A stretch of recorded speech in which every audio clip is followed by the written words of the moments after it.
नमस्कार, आप देख रहे हैं आपका अपना चैनल हिंदी खबर। मैं हूं आपके साथ सुनील सिंह पौरुष, लेकर हाजिर हूं आपका खास कार्यक्रम जो कहूंगा सच कहूंगा। उत्तर प्रदेश की आम जनता पर महंगाई का एक और बड़ा झटका, एक और बोझ गिर गया। पेट्रोल, डीजल और सीएनजी के बाद अब घरेलू गैस सिलेंडर के दाम में फिर से बढ़ोतरी हो गई। घरेलू गैस सिलेंडर की कीमतों में 29 रुपए बढ़ा दिए गए हैं। कमर्शियल सिलेंडर के दाम पहले से ही आसमान छू रहे हैं और इस बढ़ोतरी के बाद उत्तर प्रदेश में सियासी पारा भी 7वें आसमान पर पहुंच गया। विपक्ष ने सरकार के खिलाफ मोर्चा खोल दिया है, तो वहीं सरकार इसे वैश्विक संकट बता रही है, लेकिन इन सब के बीच पिस रही है प्रदेश की जनता। रिपोर्ट देखिए, फिर चर्चा होगी।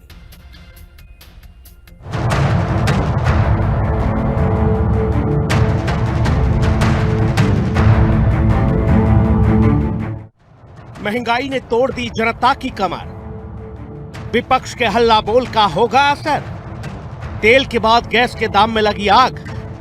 गरीब पर दोहरी मार, कौन जिम्मेदार? महंगाई की मार अब रसोई के बजट पर जा चुकी है। पेट्रोल, डीजल और सीएनजी की तपिश अभी कम नहीं हुई थी कि अब घरेलू गैस सिलेंडर ने आम आदमी की जेब में आग लगा दी है। उत्तर प्रदेश भी इससे अछूता नहीं। घरेलू गैस सिलेंडर के दाम सीधे 29 रुपए बढ़ गए हैं।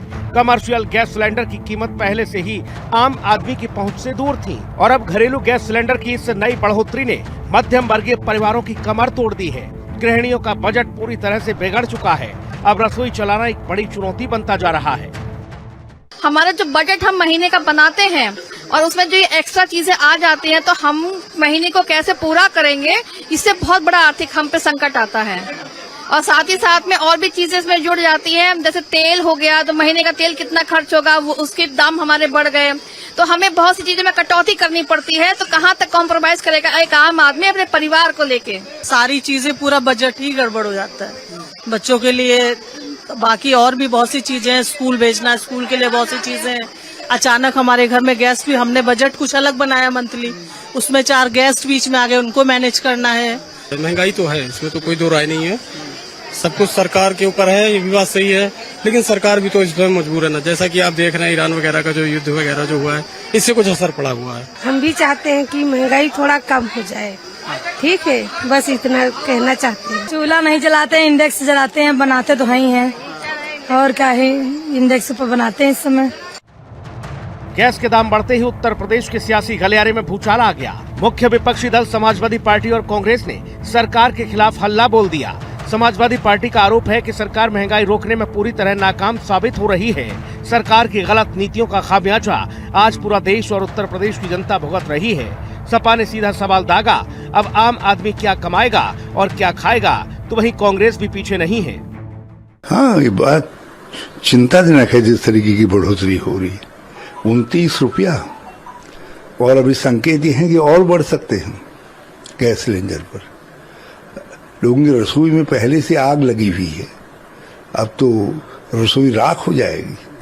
आम आदमी के ऊपर इतना बड़ा महंगाई का बहुत चतुर्दिक बोझ है, चारों तरफ से महंगाई ने घेर लिया है।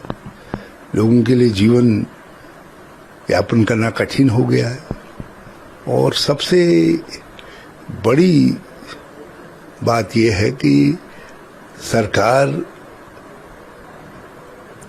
इस बात को लेकर के चिंतित नहीं है कि इनका लोगों का बोझ कैसे कम किया जाए। हम तो लगातार कह रहे हैं, देश की अर्थव्यवस्था गोते खा रही है। डिमांड और सप्लाई के अंदर बहुत लंबा गैप होता जा रहा है और आने वाले दिनों में और स्थिति खराब होगी। सरकार इसके ऊपर गंभीर नहीं है। सरकार को सर्वदलीय बैठक बुलाकर के इसके उपाय तलाशने चाहिए। उस दिशा में कोई काम नहीं हो रहा है। लोगों की जेब के ऊपर सीधा सीधा असर पड़ रहा है, हर चीज बढ़ रही है। ये बहुत देश की अर्थव्यवस्था बहुत ही खतरनाक मोड़ पर चली गई है। सरकार का न तो कोई इरादा है, न कोई योजना है इसको सुधारने का, और इसका कारण है कि हमारे देश की अर्थव्यवस्था की चाबी अमेरिका के राष्ट्रपति के हाथ में चली गई। जब तक अमेरिका के राष्ट्रपति ट्रंप से हमारे संबंध खत्म नहीं होंगे, जब तक हम उनको दूर नहीं करेंगे, हमारी अर्थव्यवस्था नहीं सुधरेगी। दूसरी तरफ विपक्ष के इस चौतरफा हमले पर सत्ताधारी भारतीय जनता पार्टी ने भी मोर्चा संभाला है। भाजपा सरकार ने बढ़ती महंगाई के पीछे वैश्विक कारणों का हवाला दिया। सरकार का तर्क है कि यह एक वैश्विक संकट है जिससे पूरी दुनिया जूझ रही है। अंतर्राष्ट्रीय बाजार में कच्चे तेल और गैस की सप्लाई चेन प्रभावित होने के कारण यह अस्थायी बढ़ोतरी करनी पड़ी है। सरकार लगातार स्थिति को नियंत्रित करने का प्रयास कर रही है। देखिए, हरमुज संकट के वजह से ईरान, अमेरिका और गल्फ में जो वार हो रहा है उस वजह से पूरे दुनिया में तेल गैस के दाम बढ़े हैं और भारत सरकार ने दुनिया की तुलना में सबसे कम दाम बढ़े हैं क्योंकि सरकार यहाँ आवाम की चिंता कर रही है, जनता की चिंता कर रही है। हमारे प्रधानमंत्री दिन रात इस कोशिश में लगे हैं कि कम से कम बोझ जनता पे डाला जाए। पेट्रोल डीजल के बाद रसोई गैस की इस उछाल ने निश्चित रूप से प्रदेश की जनता को भी हैरान परेशान कर दिया है। सवाल ये कि क्या विपक्ष के इस चौतरफा हल्ला बोल का सरकार पर कोई असर होगा या फिर वैश्विक संकट के नाम पर जनता को यूं ही महंगाई की मार सहनी पड़ेगी।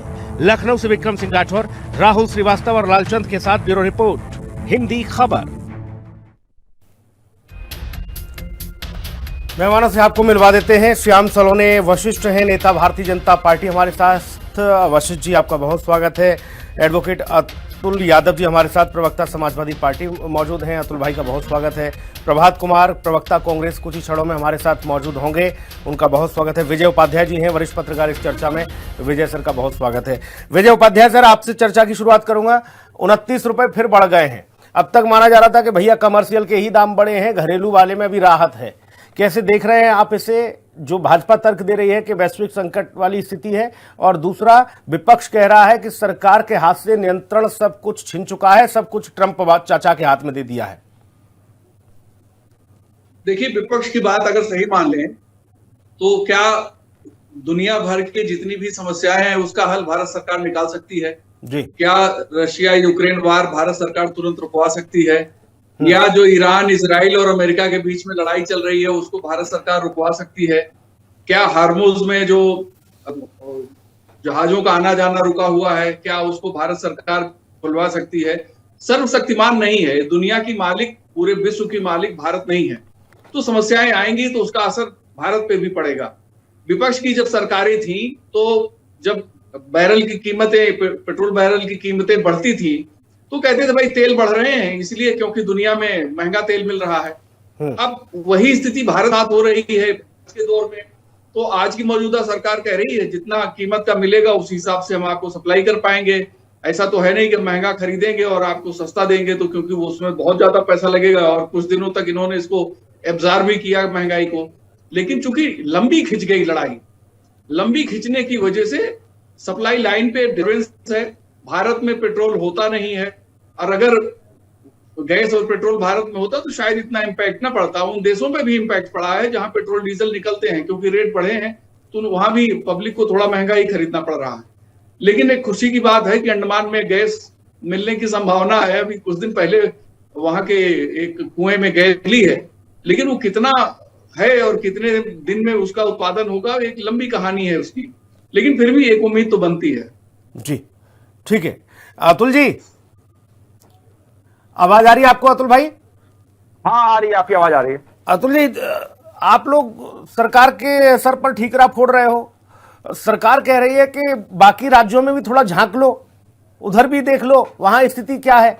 भारत में तो हमने कंट्रोल करके रखा सब कुछ और अभी भी कंट्रोल में ही है। सुनील जी, जो महंगाई है अपने चरम पर है और इनसे महंगाई पर कोई भी ब्रेक नहीं लगाया जा रहा है। और ये जो है ठीकरा विपक्ष पे ना फोड़ करके स्वयं पे फोड़ें।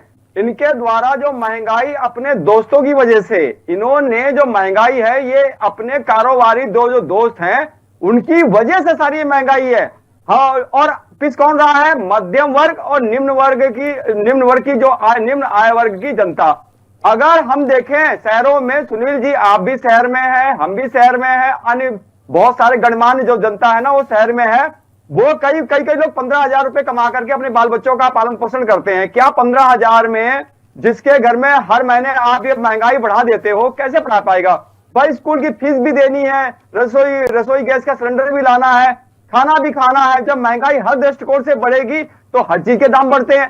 भारतीय जनता पार्टी जो है ना, कहीं पर भी जो है महंगाई पे नियंत्रण करने की सोची ही नहीं है, क्योंकि इन्हें ये एक सेंट्रल गवर्नमेंट और ये राज्य सरकार दोनों निर्दयी हो चुकी हैं और आम पब्लिक को पीस रही हैं। और आम पब्लिक में भी मध्यम वर्ग को, चलो निम्न वर्ग को कहते हैं कि आपको 5 किलो राशन मिल जाएगा आपको, लेकिन जो मध्यम वर्ग कहां जाएगा? अपर वाला है वो तो अपना काम चला लेता है, लेकिन जो 15 से 20 हजार रुपए कमाता है, उसमें किराया भी देना है, शहर में रहना भी है, वो लोग कहां जाएंगे? सुनील जी, बहुत गंभीर मुद्दा है और मैं आपके चैनल का और आपका धन्यवाद करता हूं। आप इस महंगाई पे बात कर रहे हैं, कई लोग तो बात भी नहीं करना चाहते, ये भी बड़ी समस्या है। 29 रुपए की बात है, कहना तो सरल होता है कि 29 रुपए, भाई पेट्रोल भी बढ़ चुका है और कमर्शियल गैस भी बढ़ चुकी, सीएनजी भी बढ़ चुका है, डीजल भी बढ़ चुका है, हर चीज के दाम बढ़ चुके हैं और इसका फर्क आम जनता पे सीधे सीधे पड़ता है। कहीं ना कहीं केंद्र सरकार, राज्य सरकार सभी फेल हैं। मेरा मानना है त्वरित लाभ सरकार को जनता के ऊपर देना, जनता के ऊपर जो महंगाई डाल रही है इसको वापस ले। और रही बात डीजल पेट्रोल के दाम भी वापस ले। ये तो कहते थे कि हम आप पे बोझ नहीं डालेंगे, जब बंगाल चुनाव थे तब इनको पूरा फोकस वहां पे लगा दिया।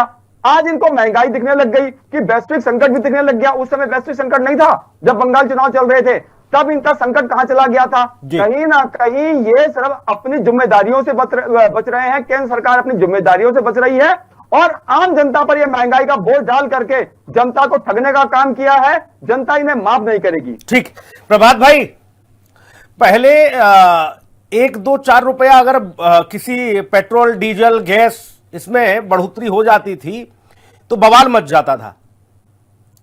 अब आप लोग सिर्फ ट्विटर से ही काम चला रहे हो, आप लोग भी निकलो सड़कों पर। प्रभात भैया, 29 रुपए एकाएक सिलेंडर बढ़ जाना बड़ी बात है। सुनील भाई, बहुत धन्यवाद आपका कि आपने उन दिनों की याद दिलवाई जी, जब कुछ लोग सिलेंडर सर पे लेके नाचा करते थे दिल्ली की सड़कों पे, चूड़ियां भेजते थे देश के प्रधानमंत्री। मैं भी ढूंढ रहा हूं कहां छुपी है वो, बोलती थी ना कहां छुपे हो, तो मैं भी आज उनसे पूछता हूं कहां छुपी बैठी हो, आ जाओ, चलते हैं, हम भी चलेंगे आपके साथ, डरना क्या है? देंगे प्रधानमंत्री को चूड़ी। उस वक्त तो दे रही थी, आज किस बात का डर है? आप भी भेज दो फिर, अभी आप उनको ढूंढ रहे हो, आप भेज दो, उसमें क्या समस्या है? आप भेज दो और अतुल भाई को साथ ले जाओ। नहीं सुनील भाई, हमारे संस्कार ऐसे नहीं है। हाँ, देश के प्रधानमंत्री को हम चूड़ियां नहीं भेज सकते, ये संस्कार हमारे नहीं है। वो संस्कार जिनके हैं, वो मुखबिर दलाल वाले संस्कार जिनके हैं वो करें, हमें उससे फर्क नहीं पड़ता, हम नहीं कर सकते। मैं व्यक्तिगत अपनी बात कर रहा हूं। अरे तो टंकी सर पे रख लो, सिलेंडर ही उठा लो भैया कंधे पर। हम तो ये कह रहे हैं, मान लो चूड़ी नहीं भेज रहे हो सुनील भाई, सिलेंडर ही ले लो। सुनील भाई मैं बताता हूं आपको, और बहुत बहुत संजीदगी से बता रहा हूं जी। जो आप जिस आदमी को आपने बिठा रखा है अपने साथ, वो आदमी एक्चुअली सिलेंडर उठाता है कंधे पे। वो अलग बात है, मैं अपने परिवार के लिए उठाता हूं, लेकिन ऐसा नहीं है कि मैं सिलेंडर नहीं उठाऊं। क्या बात तो है? इस बात को आप यकीन मानिए। क्या बात है प्रभात भाई, कंधे पे उठा के, अरे भैया रहता हूं, घर में सिलेंडर तो सभी उठा के लाते हैं, मैं ऐसा भी ना करो। नहीं सुनील भाई, भाजपाइयों के यहाँ वो बात नहीं है, वो तो नाले के गैस से बनाते हैं खाना, उनको क्या जरूरत है सिलेंडर उठाने की? हाँ। आप उठा सकते हैं, आप अपनी बात कहें तो मैं मान जाऊंगा, लेकिन ये महान साइंटिस्ट लोग थोड़े सिलेंडर से खाना बनाते हैं। वो तो नाले में बर्तन उल्टा करके रख के, उसमें छेद करके, पाइप डाल के, और फिर गैस निकाल के आप किसी फ्लोर पर ले जाओ, उसमें कहां सिलेंडर उठाना है? तो वो दर्द इनको समझ में नहीं आएगा, आपको आएगा, क्योंकि आप उठाने वाले में से हैं, इसलिए सुनील भाई आपको आएगा। अब मैं आता हूं उस घटना पे। 2004 से 14 और 2014 से 26 सुनील भाई, जब हमारी सरकार हुआ करती थी तो यही प्रधानमंत्री, तत्कालीन मुख्यमंत्री हुआ करते थे गुजरात के, वो कहते थे कि ये भूटान का पैसा नहीं गिरता रुपया, नेपाल का नहीं गिरता, पाकिस्तान का नहीं गिरता, आखिर हमारा है कि क्यों गिरता है? इसमें सरकार के नियत में खोट है। सेम शब्द मैं कह रहा हूं, सेम टू यू प्रधानमंत्री जी, सरकार की नीयत में खोट है। दूसरा, आज मुझे एक चीज बताइए, सरकार कुछ ना करे, ताली थाली बजवा लेती है ये सरकार। मैं तो एक बात स्पष्ट तौर पर मांग करता हूं आपके चैनल के माध्यम से जी, कि सरकार सामने आए, एक श्वेत पत्र जारी करे कि 2014 से लेके और 2026 तक, चाहे वो क्रूड ऑयल की कीमत हो जी, या पेट्रोल डीजल के बढ़ते दाम या एक्साइज की ड्यूटी जो वैट लगाते हैं, ये ठीक है, ये सारी चीजों को एक साथ रख दे। बड़ा डेटा खेलते हैं ना, तो मैं चाहता हूं एक डेटा हम भी खेल लें।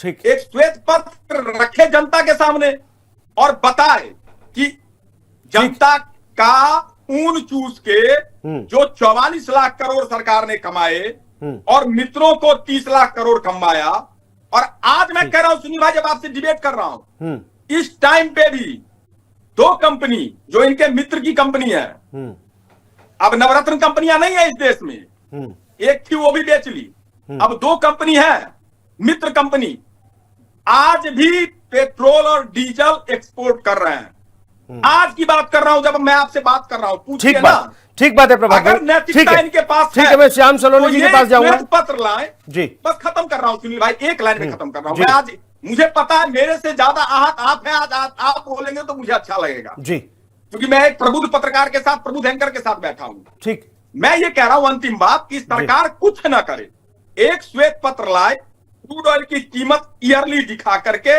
और जितना इन्होंने चूसा है वो उस पर डेटा होना चाहिए, और फिर as a citizen of India मैं ये डिमांड करूंगा कि जो पैसा चूसा है उसका लाभ आज जनता को चाहिए, क्योंकि जनता मुश्किल में है, आपको देना पड़ेगा। ठीक, श्याम सलोनी भाई, आपको विपक्ष को तो जवाब देना ही है। एक मासूम सा सवाल मेरा भी है। सवाल ये है मेरे भैया, गैस जो हमारे विजय सर ने बताया, और सब जानते हैं, जग जाहिर है कि गैस हमारे यहाँ उपलब्ध नहीं है, तेल हमारे यहाँ निकलता नहीं है, पेट्रोल और ये सब हमें बाहर से लेना पड़ता है। हमारे यहाँ क्या होता है, हमारे यहाँ क्या होता है दादा, इन सब चीजों के अलावा गेहूं, तेल, चावल है, ये सब तो होता है ना, गुड़ है, बाकी चीजें हैं, चीनी है, ये सब तो यही होता है। इनके भी रेट आसमान छू रहे हैं, इनके भी कम करवा दो तो कम से कम ये रहे कि चलो भाई सिलेंडर महंगा हो गया, 30 रुपया, कोई दिक्कत नहीं है। तेल की कीमतें देख लो, आटा देख लो, ये सब आसमान छू रहा है। क्या करे आदमी? अब यही तो कह रहा है कि भैया खाए तो क्या खाए, है? श्याम सलोनी जी। सुनील भैया, आपको, साथी मित्रों को मेरा राधे राधे। जी राधे राधे।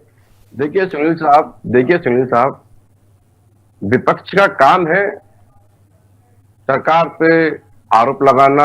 विपक्ष का ये मुख्य कार्य होता है कि सरकार की हर नीति को विफल बताना, राष्ट्र विरोधी बताना, और ठीक है, हम इसमें बुरा नहीं मानते हैं। इसका फैसला जनता करती है कि वो सरकार की महंगाई और सरकार की विफलता है या विपक्ष जो बोल रहा है वो सब चाहिए, ये सब फैसला जनता करती है। ये सही है, कटु सत्य है। 2004 से 2014 का उदाहरण अभी कांग्रेस पार्टी के मित्र ने दिया था। ये भूल गए थे कि जून 2008 में गैस की कीमत 50 रुपए बढ़ाई गई थी एक बार में, मनमोहन सिंह की सरकार थी, और उन्होंने अंतरराष्ट्रीय लेवल पर उसको छोड़ दिया था। उन्होंने कहा हमारा इसमें स्वामित्व नहीं है, हमारे कंट्रोल से बाहर है, तो कंपनियों के हैंड ओवर कर दिया था। इनको याद होना चाहिए। इन्होंने कहा कि हमने विरोध किया था। हाँ बिल्कुल, हम विपक्ष में थे, हमारा काम था विरोध करना, हम आपका भी बुरा नहीं मानते हैं, लेकिन तब की स्थिति और अब की स्थिति का फर्क देख लीजिए आप। आज चाहूँ पूरा विश्व में महंगाई है, पूरा विश्व में हाहाकार मचा हुआ है। हमारे देश में ये महंगाई बहुत पहले आनी थी, जो महंगाई को मोदी जी ने कंट्रोल किया हुआ है, और हम बार बार सचेत कर रहे हैं। आप किसी अर्थशास्त्री को बैठाइए, अर्थशास्त्रियों से पूछ लीजिए, निष्पक्ष होंगे वो लोग, बताएंगे। अभी महंगाई अगर यही हाल रहा, जिस तरह से मिडिल ईस्ट में जो चल रहा है, अगर यही हाल रहा, नहीं थमा, तो नवंबर, अक्टूबर, दिसंबर में महंगाई बढ़ेगी। हम इसको अच्छे से जानते हैं, लेकिन मेरे देश में कोई परेशानी ना आए, मेरे नागरिक डिस्टर्ब ना हो, उसके लिए हम सरकार नियमबद्ध तरीके से योजना चला रही है। आपने कहा कि अनाज महंगा हो रहा है, गेहूं महंगी है, चावल महंगा है, दाल महंगी है, तेल महंगा है, क्योंकि हमको जो हम तेल ले रहे हैं, कच्चा तेल जो हमारा आ रहा है ना, 85-90% हम सब फॉरेन कंट्री से ही ले लेते हैं, हमारे इतना नहीं है।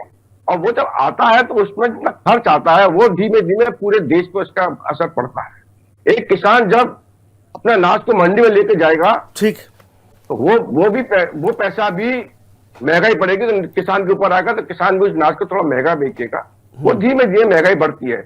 लेकिन जो मुख्य कारण है, अब आप किसान पर आते हैं, आपने देखा कि उर्वरक भी हमारे देश में इतना नहीं है, हम उर्वरक भी विदेश से लेते हैं, डीएपी हम चाइना से लेते हैं, और लगभग हमारे यहाँ उसका जो हम सालाना का 1 साल का जो खर्चा उठाते हैं सब्जी में, 1.9 करोड़ प्रतिवर्ष का हमारा घाटा है, सरकार उससे झेलती है। लेकिन विपक्ष इस बात को नहीं कहेगा।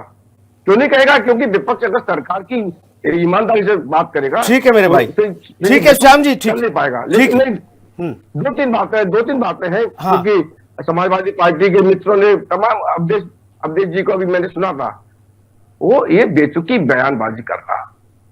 ये संकट के काल में आप कैसी बातें कर रहे हो? जब जब देश पर संकट आया है, भारतीय जनता पार्टी विपक्ष में थी, तब भी साथ में रही थी। आज ये कैसे विपक्ष के लोग हो गए? श्याम सलोने जी, ये वैश्विक संकट के चक्कर में आप बच नहीं सकते हैं। मध्यम वर्ग को आपने पीस दिया है। मध्यम वर्ग अगर आप शहरों से पलायन स्टार्ट हो जाएगा, श्याम सलोने जी, शहरों से जनता पलायन करने लग जाएगी गांव की ओर। आप क्या समझते हैं? लोग आप लोगों के द्वारा जो महंगाई स्वीकार लें कि आपके द्वारा महंगाई बढ़ाई गई है, आप एक ही केंद्र सरकार और राज्य सरकारों की देन है।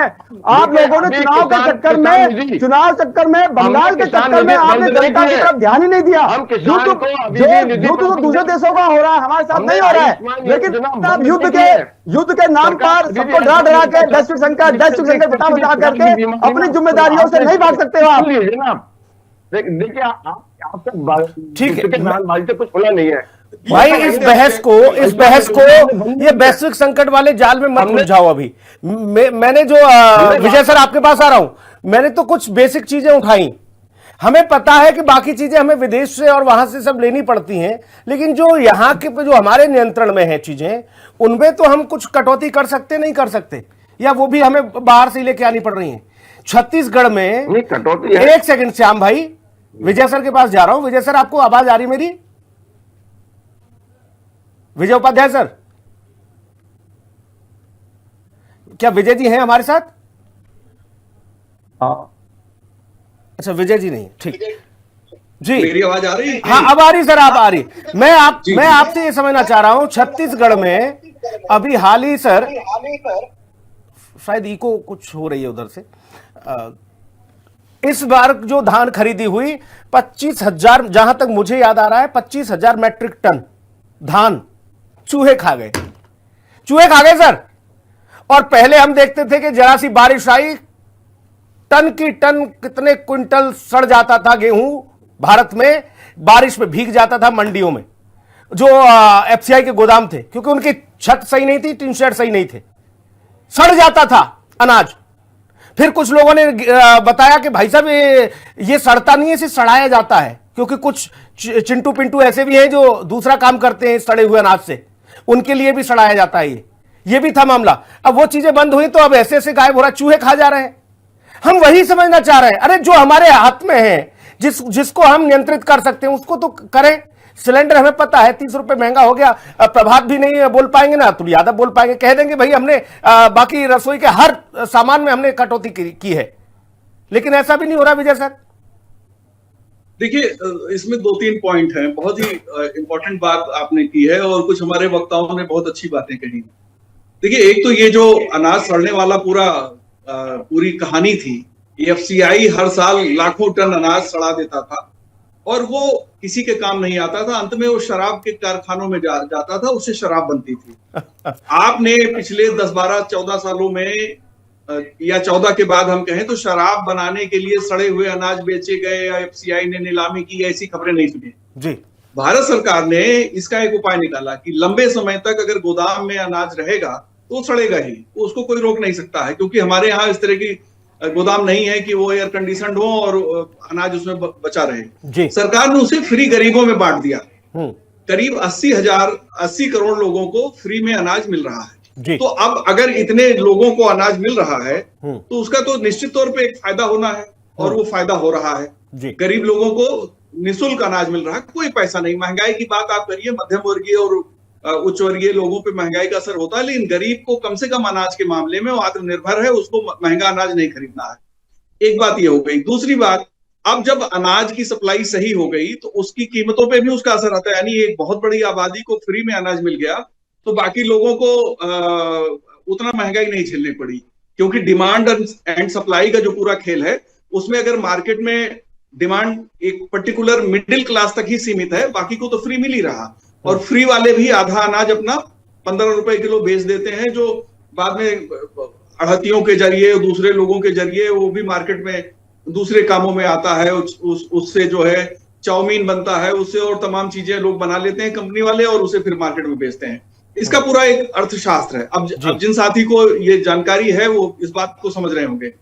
अब अगर इसके अब बाकी चीजों की जो महंगाई की बात है, हाँ, कई बार जब ढुलाई महंगी होती है, कई बार जब इनपुट कास्ट महंगा होता है तो कीमतें बढ़ती हैं, और बढ़ी कीमतों का फायदा किसको मिलता है?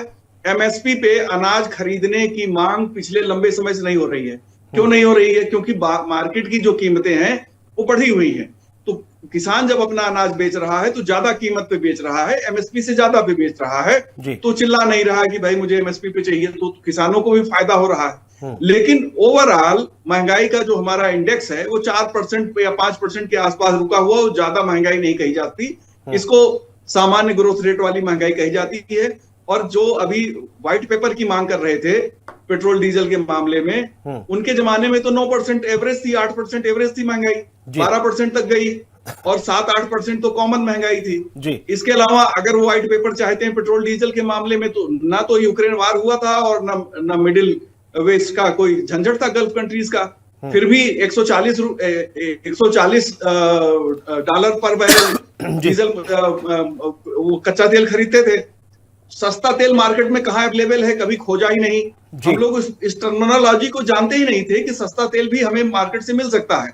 भारत सरकार ने यूक्रेन वार के बाद रूस से खरीदा, यूरोपियन यूनियन और अमेरिका के विरोध के बावजूद। अभी वेनेजुएला से भी हम ले रहे हैं। वेनेजुएला की रिफाइनरी का तेल हमारे यहाँ रिफाइन हो जाता है। जिन मित्रों को लेकर ये बहुत ज्यादा सवाल उठाते हैं, उसी में से एक मित्र की रिफाइनरी एक चिंता है रिफाइन करने की सर। तो अगर व्हाइट पेपर आ गया 2004 से लेकर 2024 के बीच में, तो बड़े संकट आएंगे, क्योंकि 4 लाख करोड़ रुपए का जो इन्होंने ऑयल बॉन्ड जारी किया था उसका भी मामला आ जाएगा।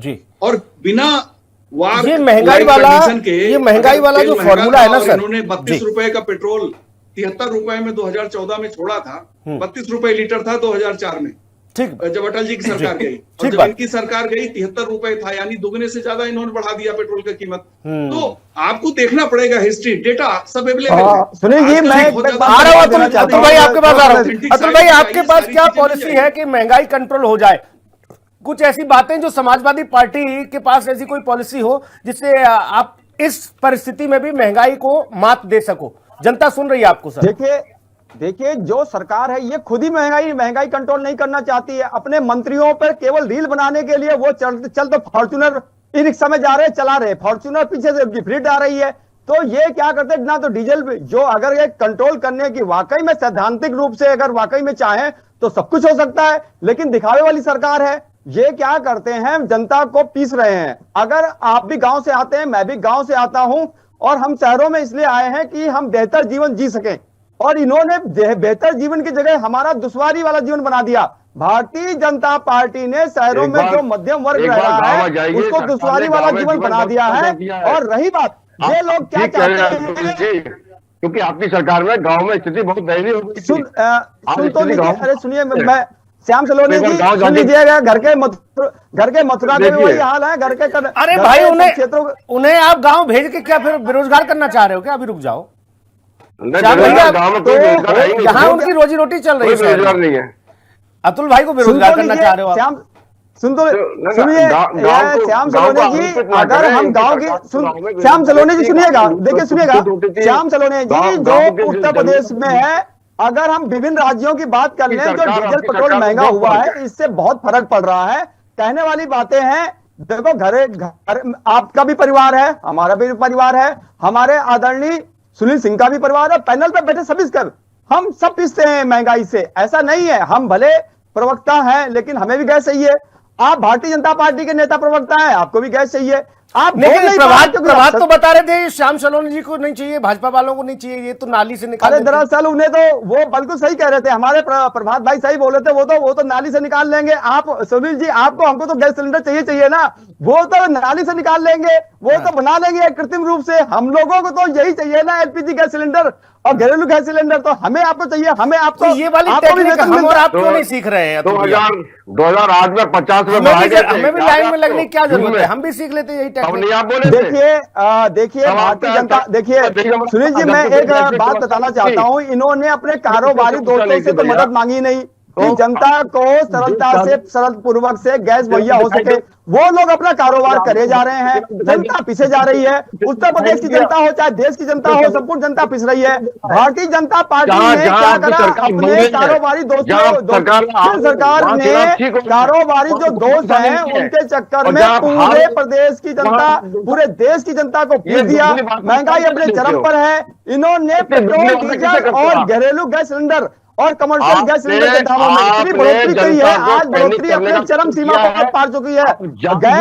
गैस जो है ना सभी के घरों में इस्तेमाल होती है। श्याम सरोने जी, आप किसको चढ़ा रहे हो? जनता को चढ़ा रहे हो। जनता देख रही है, आप इस सम्मानित चैनल हिंदी खबर के माध्यम से जनता देख रही है कि आप लोगों ने रसोई का जो बजट है वो बिगाड़ दिया। आप लोगों ने पूरे प्रदेश के जनता का, देश की जनता का घरेलू बजट बिगाड़ दिया।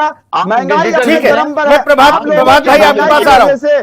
प्रभात भाई, आपके समय में जो भी अभी विजय जी ने बताया कि जो स्थिति थी उससे तो कहीं ज्यादा नियंत्रण है। सुनील भाई, मैं आशा करूंगा। और अब जो वैश्विक संकट आया है वो भी इंक्लूड है उसमें। मैं आशा करूंगा कि चूंकि भाजपा के प्रवक्ता मेरे वरिष्ठ हैं, बड़े भाई की तरह हैं, तो मैं उनके खिलाफ कोई गुस्ताखी ना करूं, इसलिए मेरे बीच में ना बोले। मैंने बड़ा ध्यान से उनको सुना है, मैं आग्रह कर रहा हूं। इन्होंने कहा कि विपक्ष जो है ना वो इस वक्त पर गुनाह कर रहा है। इनको बता दूं, 1962 चलते युद्ध के दरमियान, जब चाइना युद्ध चल रहा था ना वशिष्ठ साहब, तो आपके नेता श्रद्धेय अटल बिहारी वाजपेयी जी, उन्होंने सत्र आहूत करने के लिए कहा। और तब के तत्कालीन प्रधानमंत्री पंडित नेहरू ने उनको गद्दार और देशद्रोही नहीं कहा, संसद का सत्र आहूत किया। ये हो गया सरकार की नैतिकता, जो भारतीय जनता पार्टी से अपेक्षा नहीं की जा सकती। अब आता हूं, हमारे विजय भाई कह रहे थे 5 किलो राशन मिलता है, उसमें आधा बेच लेते हैं। विजय भाई, मुझे नहीं पता, आप महल पे रहते हो, आप भी नाले के गैस से चाय बनाते हो, पता नहीं खाना खाते हो, क्योंकि मैं उसमें नहीं पढ़ूंगा। पत्रकार के रूप में बैठे हो तो मैं वैसे ही जवाब दूंगा आपको। अब कौन व्यक्ति है जो 5 किलो राशन उसको मिलता है महीने का सुनील भाई, और आधा बेच लेता है और चाउमीन बनता है? ये विजय भाई को ज्ञान है, भाई हमें तो नहीं है। आपको होगा सुनील भाई, हो सकता है। दूसरा, इनको बता दूं 2013 में ना, क्या भाई पढ़िएगा, थोड़ा सा पढ़ लिख के आइए, दिक्कत है मैं बोलूंगा तो तकलीफ होगी आपको। वैट निकाल के देखिए गूगल पे, जो वैल्यू एडेड टैक्स होता है ना वैट, वो कितना था डीजल पे? 3 रुपये 20 पैसा। पेट्रोल पे कितना था भैया जानते हैं आप? 9 रुपये 20 पैसा। आज कितना है पता है आपको कुछ? 19 रुपये 40 पैसे है पेट्रोल पे और 15 रुपये डीजल पे, 15.5 रुपये। ये कौन लूट रहा है? अच्छा, 4 लाख इलेक्टोरल बॉन्ड की बात कर रहे थे, इसलिए बोले ना थोड़ा पढ़ लिख के आया कीजिए प्रभु। उल्टा पुल्टा बोल के चले जाते हैं आप, वरिष्ठ पत्रकार बन के बैठे हैं, लोगों को कंफ्यूजन होगा। जो इलेक्टोरल बॉन्ड का पैसा था वो 1.5 से 2 लाख था। 1,78,000 करोड़ रुपया हमने रिजर्व दिया था इनको, पता कीजिएगा। डिजास्टर फंड में लूट के खा गया। पीएम केयर फंड का ऑडिट नहीं होता, ऐसे लुटेरे लोग हैं ये। बोल ही नहीं पाइएगा, पता है मुझे। बोलिएगा ईडी सीबीआई घर पहुंच जाएगी, भागते भागते फिरिएगा। शांत हो जाइए, शांत होइए। आपको सुना है मैंने बड़े ध्यान से, क्योंकि आप चापलूसी कर रहे थे, सत्ता का गुणगान कर रहे थे ना। भाई आप विजय सर से काहे उलझ रहे हो यार? बेच लेता है ना, आप विजय सर से काहे उलझ रहे हो? वो आपको इतना दे देंगे, फिर आपको घर तक ले जाना मुश्किल हो जाएगा। ये कालनेमी लोग हैं सुनील भाई, ये कालनेमी हैं, इसलिए उलझना पड़ेगा। कालनेमी ये लोग आप श्याम भाई से उलझो तो समझ में आता है। नहीं, ये पत्रकार बन करके जनता की लड़ाई की बात नहीं कर। अरे वो किसी कपास से बने हैं क्या पत्रकार? अरे भैया प्रभात जी जरा बता, प्रभात जी सुन लीजिए, बहुत आपने बहुत अच्छे प्रवचन दिया, आपसे प्रवचन दिया नहीं हो वाले आजकल मंदिर बनवा रहे हैं, इस रूप में जा रहे हो। कालनेमी कौन है ये पूरा बस देश इसमें देख आप रहा है। बोल लीजिएगा, जो मुझे अपनी कर्जा बात पूरी करने दीजिए, जवाब आप दीजिएगा, मैं हाँ, सुनूंगा। आप अपनी बात रखो, लेकिन विजय सर को ना उलझाओ। मैं पूछ रहा हूँ, फूड सिक्योरिटी बिल लेके कौन आया था? खाद्य सुरक्षा अधिनियम। आप महंगाई पर अपना विजन रखिए विपक्ष के नाते। अंत्योदय के तहत नहीं पता है, नहीं पता है, पता होता तो ये नहीं बोलते कि 5 किलो राशन देने का काम कर रहा है। आपको पता है गोडाउन किसका है आज के डेट में? उसी मित्र का। आइए ना दिखाते हैं करनाल में कितना बड़ा गोडाउन बनाया है। कितनी थी? घर पे बैठ के फिर मैं बोलूंगा कुछ मंडूक बन के बैठे रहिएगा ना। अच्छा, आपको मिल नहीं रहा क्या निकलना पड़ेगा। प्रभात भैया, आपको नहीं मिल रहा क्या फ्री वाला राशन? अरे क्या? आपको मिल रहा है आपके क्षेत्र में लोगों को, या वहां पर भी नहीं मिल रहा? नहीं, मेरे क्षेत्र में कोई 5 किलो लेके आधा नहीं देता। चाउमीन कैसे बनता है ये तो भैया विजय भाई बता सकते हैं, आधा राशन बेचने वाले। भाई हमारे यहाँ कोई आधा नहीं भैया, पेट तो भर नहीं रहा, विजय भाई आधा राशन बिकवा रहे हैं। अब हम बता देते प्रभात भाई, प्रभात भाई हम बता देते। एक सेकंड रुक जाओ, एक सेकंड रुक जाओ, मैं कंप्लीट कर देता हूं उसको, मैं कंप्लीट कर देता हूं। प्रभात भाई, जो राशन में जो चावल मिलता है ना, उस चावल को लोग इकट्ठा कर लेते हैं गांव में, और फिर जो फेरी वाले आते हैं ना, उनको वो सस्ते दामों में निकाल देते, बेच देते, 10 रुपया, 12 रुपया, 15 रुपया किलो में। इसलिए उन्होंने कहा कि वो दूसरे इस्तेमाल में हो जाता है। सुनील भाई, वो जो राशन है ना, वो जो चावल वाला राशन है, उत्तर प्रदेश में खासतौर पर, उत्तर प्रदेश की जनता चावल पे ज्यादा निर्भर नहीं रहती। उत्तर प्रदेश मंगल ग्रह पे है, समझ मुझे गए? नहीं पता। उत्तर प्रदेश की जनता चावल पे ज्यादा नहीं, वो आटा गेहूं ज्यादा पसंद करता है यूपी का व्यक्ति। नहीं, कुछ राज्यों में चावल ही खाया जाता है, वहां आटा पसंद नहीं करते। ये आपको पता है। सुनील भाई दिक्कत क्या नहीं, सुनील भाई दिक्कत क्या है ना, देखिए ये महंगाई है, और महंगाई का विषय बहुत ही भयावह विषय है, क्योंकि ये 140 करोड़ का देश है। और एक अभी ये ज्ञान दे रहे थे, पूछिएगा जो हमसे ऊपर 3 इकोनॉमी है, अब तो खैर 5 हो गई। सुनील जी, 5 इकोनॉमी। आ रहा हूँ श्याम भाई, आपके पास ही आ रहा हूँ। नहीं, पर कैपिटा इनकम उसका क्या है उस देश का, क्या है वो यूएस हो। आपने सरल भाषा में पर कैपिटा और वो शायद छोड़ो प्रभात भाई, आपने सरल भाषा में ये नहीं बताया कि गुरु देखो ऐसे कंट्रोल हो सकता है। 70% पैसा जो है आपके नेता कह रहे हैं ट्रंप के यहाँ, और अवधेश जो जिनको समाजवादी पार्टी ने अपना पोस्टर वो बनाया सांसद अयोध्या से, वो भी कह रहे हैं कि सब कुछ चाबी तो ट्रंप के पास है। अब बताओ, ट्रंप वाला मामला है यहाँ पे, या ये युद्ध जो चल रहा है उसमें हमारे भारत की चाबी ट्रंप के पास है? इससे क्या लेना देना, मेरी समझ में नहीं आया। श्याम सलोने, रूस से ये तेल नहीं खरीद पा रहे हैं, श्याम सलोने, रूस से तेल लेने का ऑर्डर देता है ट्रंप। क्या बात करते हैं? अभी भी तो वहीं से खरीद रहे हैं, तामील करते हैं। अभी भी जो आपकी गाड़ी में, वहीं से आया। अंग्रेजों के मुखबिर थे, आज भी अंग्रेजों के मुखबिर बन के काम कर रहे हैं। ये आज भी अंग्रेजों के मुखबिर बन के काम कर रहे हैं। ट्रंप ऑर्डर करता है लो भाई साहब, श्याम सलोने भाई, भारत में महंगाई का सारी जड़ अमेरिका है, और वो भी ट्रंप चाचा है। नहीं, तुम्हारी प्रतिष्ठा नहीं होगी, देश की प्रतिष्ठा है। अब बोलने दो, श्याम भाई को तो बोलने दो। प्रभात भैया, श्याम जी को बोलने हताश है भैया, क्या करें। देखिए महंगाई जो है पूरा विश्व ले रहा है, लेकिन भारत में नहीं है। महंगाई पूरे विश्व में है, लेकिन ये सच्चाई ये है कि भारत ने बहुत कम किया है। भारत ने महंगाई का भारत की बात कीजिए, भारत ने बहुत कम किया है। हम अपनी जनता के प्रति पूरे ये भाषा शैली से प्रधानमंत्री को कैसे कैसे भाषा नवाजते हैं, पूरा देश देख रहा है। उसका देश जनता बहुत जनार्दन है, बहुत। अरे ये फादरलैंड का देन है,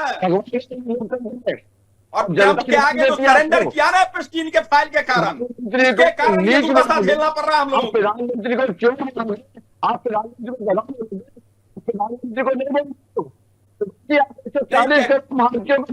अरे ट्रंप कौन होता है कि डिसाइड कर रहा है कि भाई रूस से तेल खरीदो मत खरीदो, वेनेजुएला से खरीदो, ये कर देंगे, तुम्हारा कैरियर खा जाएंगे मोदी। ये ट्रंप बोल रहा है, जुबान तो खुलती नहीं वहां, विपक्ष पर यहाँ ज्ञान दे रहे हैं। जिस दिन आपने खत्म इतना डरा हुआ और कमजोर प्रधानमंत्री देश ने आज तक नहीं देखा। एक लाइन में, इतना डरा हुआ और कमजोर प्रधानमंत्री देश ने आज तक नहीं देखा। ठीक है प्रभात भाई, आप अब बात आ जाए। नहीं, इससे पूछिए ना रूस से तेल क्यों नहीं ले सकते हम? ट्रंप डिसाइड करेगा। कौन है ट्रम्प इनका? पूछिए इनसे, मालिक है इनका? ट्रम्प के नौकर हो कि भारत के प्रधानमंत्री हो? शर्म नहीं आती है? जीएसटी कहाँ से आती है बताइए आप। वोट तो लेते हो भारत की जनता से और नौकरी करते हो ट्रम्प की। हम जीएसटी चाइना से लेते हैं और आपको जानते हैं हमारे देश में जो हम देते हैं बाकी जो चीज बाहर से आती है और सरकार कितना बहन करती है, हम जनता तक महंगाई के लिए मजबूरियां है। ठीक है श्याम भाई, मजबूरी आप डीएपी से आगे भी बढ़ोगे, आप डीएपी से थोड़े आगे बढ़ो। मैं विजय उपाध्याय सर आपके पास आ रहा हूँ। अभी रुक जाओ प्रभात भाई, आप रुक जाओ, पूरा समय दिया आपको, पूरा समय दिया। मैं किसी के लिए भैया ऐसा नहीं छोड़ता कि किसी को मेरी चर्चा में समय कम मिलता हो, पूरा समय मिलता है सबको। मैं बिना रोक टोक के आपको अवसर देता हूं। अब रुक जाओ विजय सर, क्या है इसके पीछे के आने वाले समय में हम इस महंगाई की इस दंश को आगे और झेलेंगे या फिर हमें कुछ राहत की उम्मीद है? क्योंकि जब तक ये भी जग जाहिर है कि जब तक उधर वहां हालात ठीक नहीं हो जाते तब तक ये संकट शायद बना रहेगा। विजय सर, रूस यूक्रेन वार की वजह से दुनिया को ऊर्जा संकट का भी, खाद्यान्न संकट की भी समस्या हुई थी जी। उस समय भारत सरकार ने अपने गेहूं इंपोर्ट एक्सपोर्ट पे रोक लगाई थी। फिर भी आपको याद हो तुर्की पहुंच गया था 4 लाख मीट्रिक टन गेहूं जो है जी। बाद में उसे दूसरी कंट्री को भेजा गया था।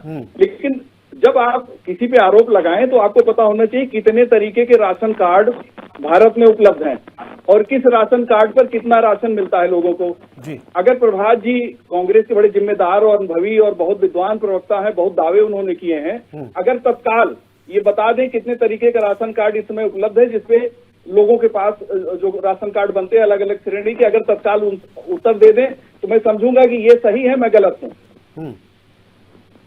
प्रभात भाई, लेकिन आप जवाब देते हैं, मैं आगे बता देता हूँ। फूड सिक्योरिटी बिल लेके कौन आया ये भी बोल के जाइएगा। प्रभात भाई ये बता दो राशन कार्ड में कितनी कैटेगरी है? फूड सिक्योरिटी बिल लेके कौन? आप आए फूड सिक्योरिटी कांग्रेस ले आई, यूपीए सरकार ले आई। अरे वरिष्ठ पत्रकार कांग्रेस ले आई, यूपीए सरकार लाई, मनमोहन सिंह की। अब आप राशन कार्ड बताइए कितने तरीके फ्री वाला है, एक फ्री वाले कुछ मिलता नहीं है। मैं बता देता हूँ उनकी तरफ से। उसके तहत अनाज ही मिल रहा था ना। नहीं, आप सपा वाले कितना साथ देंगे? अरे दरअसल 2 टाइप कार्ड है,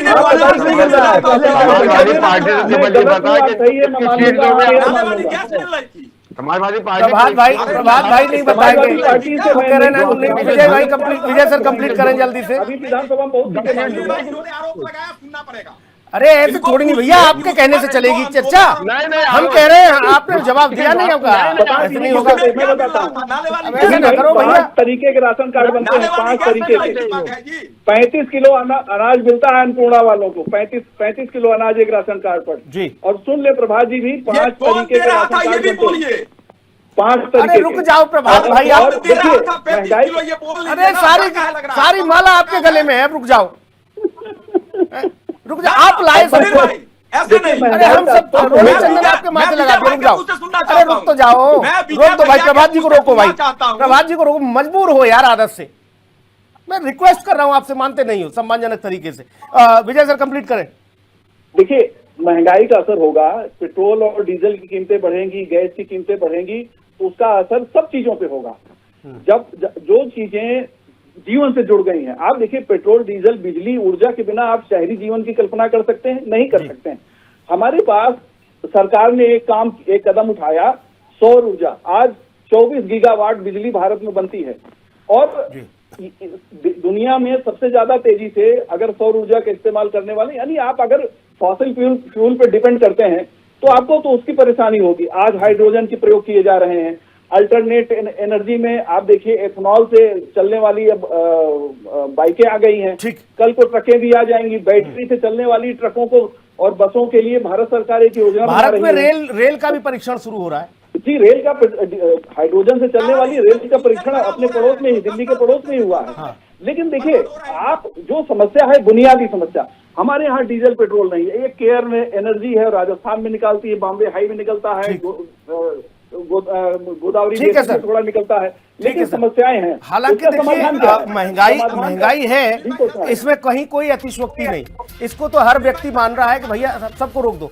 महंगाई तो है और महंगाई से हाल ही निजात नहीं मिल सकती जब तक ये संकट बना रहेगा अतुल भाई, तब तक ये वैश्विक स्तर पर परिस्थितियां इसी तरह की बनी रहेंगी। उससे पहले तो कम से कम शायद कल्पना ही करना है, लेकिन सरकार हो सकता है इस बारे में, इस बाबत सोचेगी। और रही चुनाव की बात, अतुल भाई ने कहा बंगाल वाला, उत्तर प्रदेश में 27 में चुनाव है, देश का सबसे बड़ा सूबा है। अब सरकार चाह के भी अगर आप सोचो तो ऐसा मार न झेल, उत्तर प्रदेश की जनता ना झेल जाए जैसे उनकी हैट्रिक रुक जाए। वो भी चाहेंगे कि कुछ ना कुछ हो, तो शायद हो सकता है चुनाव वाला मसला। 2-3 चीजें हैं। एक बात आई उसकी कि भैया इनके 2 कारोबारी हैं कांग्रेस के शासनकाल में। प्रभात भाई, आपको याद होना चाहिए, कारोबारी होना तो किसी देश के लिए कोई शर्मनाक बात है क्या? ये तो गर्व की बात है। आपके देश में कारोबारी हो, अच्छी बात है। उनसे आपको कितनी सारी चीजों में कहां आपका नाम हो रहा है, ये नहीं जानकारी आपको। और आपके समय में नहीं थे, टाटा थे, बिरला थे, आपके समय में नहीं थे, सब थे आपके समय में भी। तब भी तो सब कारोबारी थे, सब मौज ले रहे थे। समस्या ये है कि इनके 2 हैं, उनके 4 हैं, फलाने हैं, ढिमके हैं। मैंने तो बस इतना समझने की कोशिश करी कि इस महंगाई पर विपक्ष के पास क्या रोड मैप है जिससे निजात मिल सके, तो शायद कुछ जनता में भी मैसेज जाए। लेकिन सब इधर उधर दाएं बाएं बातें करके बोले सारा ठीकरा फोड़ दिया ट्रंप पे, अब जाओ ट्रंप से लड़ेगी भारत की जनता। ऐसा नहीं है अतुल जी। हम किसी समस्या के लिए समाधान अगर नहीं खोज सकते हैं तो फिर उसमें कम से कम इस तरह की स्थिति तो निर्मित न करें कि लोग गुमराही हो जाएं। उससे भी तो बचना चाहिए। आप जैसे विद्वान लोगों के पास कम से कम इतने कुछ तर्क होने चाहिए, कुतर्क नहीं। नमस्कार, धन्यवाद।